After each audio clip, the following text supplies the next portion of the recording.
voice, or why I'm loud as hell. A lack of height forced me to be loud. It's hard to be taken seriously with people literally looking down at you all the time. Got tired of being called cute, petite. Oh, you're so little. Oh, people assume my thoughts were too.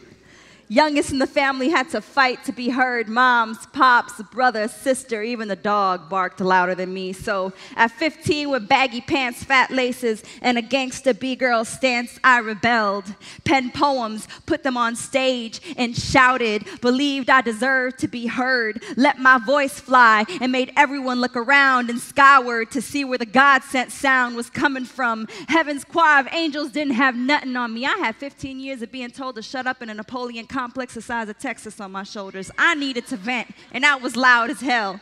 Time has shown me I am of a species that has been sworn to secrecy, so I speak for girls, women, goddesses, priestesses, princesses, queens, we who sing up the moon and sleep when the sun comes up, we whose tides move oceans, we who've been called witches, crazy with issues when the issue has been our silence, forced and self-induced. I developed a forked tongue so quick it pierces people's minds in a genie blink, makes them think twice about calling me short, vertically challenged, but not short-sighted. I see my voice traveling faster than the speed of light, rounding up the legions of wild spirit warrior women, yelling to all the unborn daughters, never be silent. Your voice is blast, the racket your neighbors call the cops about, the bass that rattles windows, the whistle as the wind blows, quiet, prim, proper little ladies in the corner is not our place. Take back your thrones and your altars, take back your crowns, medicine bags, and magic wands. Meet in the bathroom at 2100 hours. The witching hour has arrived. The time for magic has come, and your voice, your voice, your voice is life, is needed, and is loud.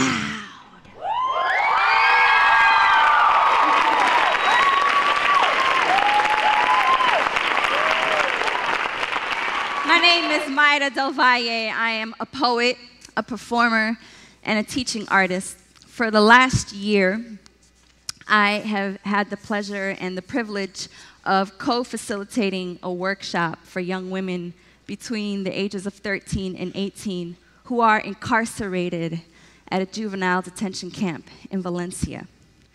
And every week, I get to be reminded of the healing and transformative power of telling your story.